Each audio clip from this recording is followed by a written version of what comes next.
အားလုံးပဲမင်္ဂလာပါဒီတစ်ခေါက်သင်ခန်းစာလေးမှာတော့ကျွန်တော်တို့ဒီ Windows installation လုပ်ဖို့တာပေါ့နော်ဒီ Windows installation လုပ်မယ်ဆိုရင်ကျွန်တော်တို့အရေးကြီးတာကသူရဲ့ Windows installation file ကိုကျွန်တော်တို့ state ဖြစ်ဖြစ်ခွေဖြစ်ဖြစ်ပေါ့နော်ကျွန်တော်တို့ဘူးရေးပဲဖြစ်အောင်လုပ်အောင်ဖြစ်ပါတယ်အခါမှာကျွန်တော် boot တင်နေရမှာဖြစ်ပါတယ်နော်โอเคအဲ့တော့ကျွန်တော်ဘူးရေးပဲရအောင်လုပ်မယ်ဆိုတော့ဘယ်လိုလုပ်မလဲပေါ့နော်ဘူးရေးပဲရအောင်လုပ်မယ်ဆိုတော့ကျွန်တော်အရေးကြီးတာနှစ်ခုပဲရှိပါတယ်တစ်ခုကကျွန်တော်တို့ဒီကိုတင်မဲ့ Windows ISO file မှာဒီ Windows ISO file download ကိုလည်းကျွန်တော်လုပ်ပြီးသားဖြစ်ပါတယ်အဲ့ဒါဆိုကျွန်တော်တို့ဒီ ISO file လေးရပြီပေါ့နော်ရပြီဆိုကျွန်တော်တို့နောက်တစ်ခုကပါလေလဲဆိုတော့ဒီ memory state ဖြစ်ဖြစ်ကျွန်တော်တို့အခွေဖြစ်ဖြစ်ပေါ့နော်ဒါကိုကျွန်တော်တို့ထည့်လာမယ်ပြီးကျွန်တော်ဘူးရေးပဲလုပ်ဖို့အတွက်ကျွန်တော်တို့က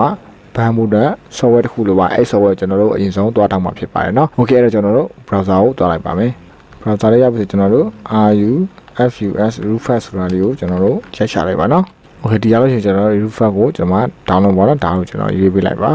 ဒီထဲကကျွန်တော်တို့မှာ latest version တွေ old version တွေပြောတယ်မှာကျွန်တော်နောက်ဆုံး version ကိုပဲယူလိုက်မယ် latest version ကို download ချလိုက်မယ်เนาะโอเคကျွန်တော်ဒီမှာသူရဲ့ megabyte ကလည်း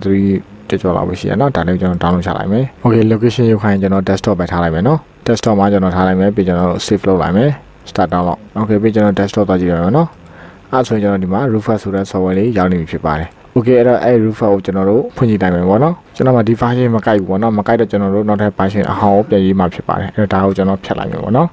ပြီးကျွန်တော်တို့ version အဟောင်းကိုတွားပြီး download ချမယ်okay ဒီတွေကကျွန်တော်တို့ဒီမှာ download ချမယ့်နေရာတွေမှာသူ့ရဲ့အခုန version ကျွန်တော်မရတဲ့အတွက်ကျွန်တော်တို့ share version ကိုတွားတောင်းမှာဖြစ်ပါတယ်ကျွန်တော်ဒီရဲ့ version ကိုထောက်ကြည့်ရမယ်နော် other version ကိုကျွန်တော်ယူလိုက်မယ်ဒီထဲမှာကျွန်တော် version အောက်တာတစ်ခုယူလိုက်မယ်ပေါ့နော်ဒါလေးကိုယူလိုက်မယ်ကျွန်တော် download ချလိုက်မယ် desktop ယူလိုက်မယ် save အဲကျွန်တော်ဒါလေးကိုဆက်ပြီးတော့စမ်းကြည့်အောင်เนาะကျွန်တော် double click နဲ့ပြီးဖွင့်လိုက်မယ်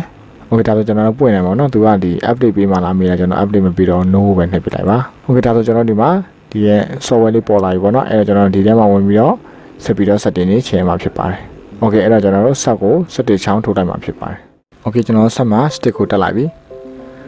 okay ဒါဆိုကျွန်တော်ဒီမှာသူရဲ့ stick name ပေါ်လာပြီပေါ့နော် okay အဲ့ဒါဆိုကျွန်တော်ဒုတိယတစ်ဆင့်အနေနဲ့ဘာလုပ်ရမလဲဆိုတော့ကျွန်တော်ဒီ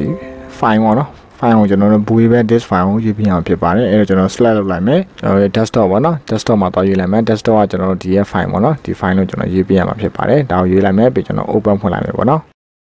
okay open ဖွင့်သွားကျွန်တော်ဒီမှာဒီ Windows installation မှာကျွန်တော်ဒီမှာ partition ပိုင်းတဲ့နေရာရောက်ပြီပေါ့နော် partition ကကျွန်တော်တို့ဘာနဲ့ပိုင်းမှာလဲ MBR နဲ့ပိုင်းမှာလား GTP နဲ့ပိုင်းမှာလားမေးတာပေါ့နော်ကျွန်တော်ဒီနေရာမှာတစ်ခုရေးဖို့လိုပါတယ်ဒီ MBR နဲ့ပိုင်းလိုက်မယ်ဆိုကျွန်တော် UEFI file နဲ့တက်မှာပေါ့နော်ဒီ MBR ကျတော့ကျွန်တော်တို့ဘာလဲဆိုတော့ဒီ partition ပေါ့နော်ဒီ computer partition ခွဲတဲ့ခါကျကျွန်တော်ကိုယ်ကဘယ်လောက်ခွဲမှလဲဆိုတာသိဖို့လိုတယ်ကိုယ့်ရဲ့ partition ကကျွန်တော်တို့၄ခုထက်အပိုခွဲဖို့ရှိတယ်ဆိုရင်တော့ဒီရဲ့ MBR ကိုမရွေးပါနဲ့ကျွန်တော်တို့ဒီ GTP နဲ့ရွေးပြီးတော့ install လုပ်ပေးပါတကယ်လို့ကိုက partition နှစ်ခုသုံးခုပဲခွဲမယ်ဆိုရင်တော့ MBR နဲ့ခွဲလို့ရပါတယ်เนาะကျွန်တော်ကတော့ GTP ကိုရွေးလိုက်မယ်โอเคပြီးကျွန်တော်ဒီအောက်မှာ Windows ဒီသူ့ရဲ့နာမည်ထည့်ခိုင်းတယ်ပေါ့နော်ကျွန်တော်ကဒီမှာ Windows 10တရားပဲထည့်လိုက်တော့မယ်ပြီးကျွန်တော်တို့ဒီမှာသူ့ရဲ့ format တိုက်ယူခိုင်းတာပေါ့နော်ကျွန်တော်ကဒါနဲ့ပဲထားလိုက်တော့မယ်โอเคအဲ့ကျွန်တော်တို့ဒီမှာ start ဆိုပြီးနှိပ်လိုက်ရင်ကျွန်တော်တို့ boot file စပြီးလုပ်ပြီပေါ့နော်စပြီးလုပ်ပြီဆိုကျွန်တော်တို့အဓိကအရေးကြီးနှစ်ချက်ရှိတယ်ဒါကပါလဲဆိုတော့ကျွန်တော်တို့ဒီရဲ့ဒီ USB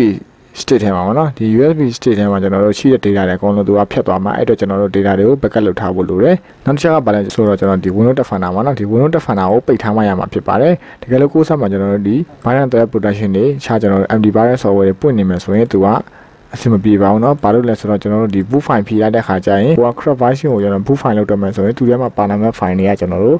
့ပြတ်သွားနိုင်ပါတယ်เนาะအဲ့တော့ဒီထဲကိုရောက်သွားရင်ကျွန်တော်တို့ Windows Defender စားပလိုက်လို့ရှိရင်အားလုံးပြတ်သွားမှာဖြစ်ပါတယ်အခါကျရင် Windows တင်တဲ့ခါကျရင်file အစုံမပါတဲ့အတွက်အဆင်ပြေမှာမဟုတ်ဘူးပေါ့နော် okay အဲ့တော့ကျွန်တော်ဒါလေး setting အကုန်ချိန်ပြီးသွားပြီဆိုရင်ကျွန်တော်တို့ stack ကိုနှိပ်ပြလိုက်ပါသူရဲ့ stick ကိုကျွန်တော်တို့ format ရိုက်မှလည်းသူကပြောတာပေါ့နော်ကျွန်တော် okay ကိုနှိပ်ပြလိုက်ပါဒါဆိုသူရဲ့ဒီ GTP partition ကိုသူကစပြီးတော့ပိုင်းနေဖြစ်ပါတယ်နော်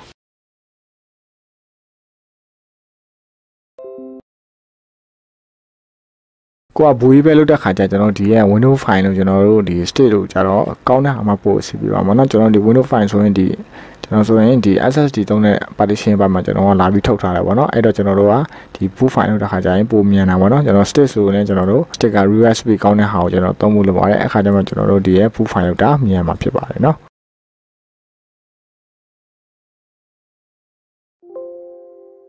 โอเคကျွန်တော်ပြီးသွားပြီပေါ့နော်ပြီးတော့ကျွန်တော်ဒီမှာ close ဆိုတာလေးကိုနှိပ်ပြလိုက်ပါဒါဆိုကျွန်တော်တို့ဒီရဲ့ build base state လေးကိုရပြီဖြစ်ပါတယ်ဒီမှာကျွန်တော်ကြည့်လိုက်ရင်သူ့ရဲ့ file တွေအပြည့်ပါပြီးသားဖြစ်ပါတယ်နော